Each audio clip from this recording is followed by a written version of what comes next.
Europe 1, 8h26, Maxime Switek. La morale de l'info. Bonjour Raphaël Antoven. Bonjour Maxime. Les chauffeurs de VTC ont entamé dimanche dernier toute une semaine de mobilisation contre les plateformes de réservation, notamment Uber, et pour une meilleure rémunération. L'occasion pour vous, Raphaël, de revenir sur ce qu'on appelle désormais l'ubérisation. Oui, parce que l'ubérisation, Maxime, est un phénomène vieux comme le monde, qu'on a tendance à présenter, je crois, un peu vite comme le signe distinctif du 21e siècle marchand. Pourquoi vieux comme le monde, les VTC, c'est tout neuf? Oui, bien sûr.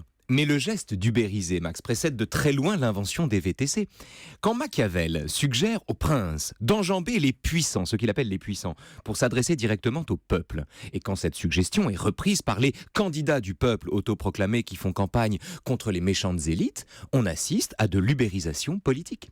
Quand Luther, le père du protestantisme, pour construire une relation vivante entre la parole et les textes, fait valoir que la Bible est claire en elle-même et n'a pas besoin d'être éclairée par tous ces intermédiaires que sont les pères de l'Église, on assiste à de l'ubérisation théologique.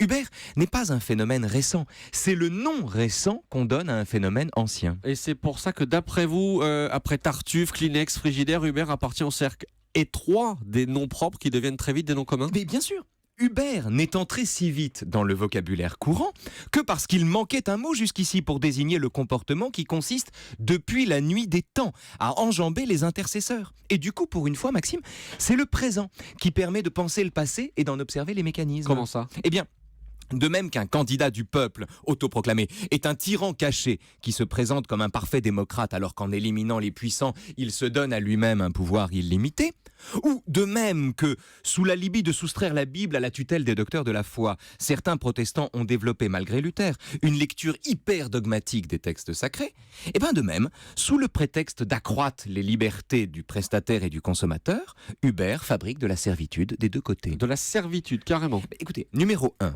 Du point de vue du chauffeur, la contrepartie de la souplesse qui permet à chacun de s'inscrire comme chauffeur est une violence qui permet à Uber de vous révoquer quand il le souhaite.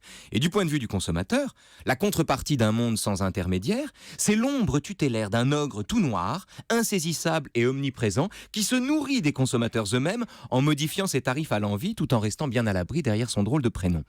Et quand les chauffeurs, pour en revenir à eux, protestent contre le fait qu'Uber prélève une commission de 25% sur des prix qu'il fixe lui-même aux dépens de gens qui bossent pour 4 € de l'heure et qu'il peut virer sans les prévenir, ce qui est en jeu ici, c'est pas seulement la défense des droits dans un monde de concurrence, bien sûr, mais c'est aussi le sens même du mot autonomie qui peut facilement, en politique, en théologie comme en consommation, devenir le prête-nom de l'esclavage. Et alors la morale de l'info? La morale de l'info, c'est qu'il n'y a pas de liberté sans intermédiaire. Pas de liberté sans intermédiaire. C'est Raphaël Antoven qui le dit ce matin sur Europe 1. Merci beaucoup Raphaël.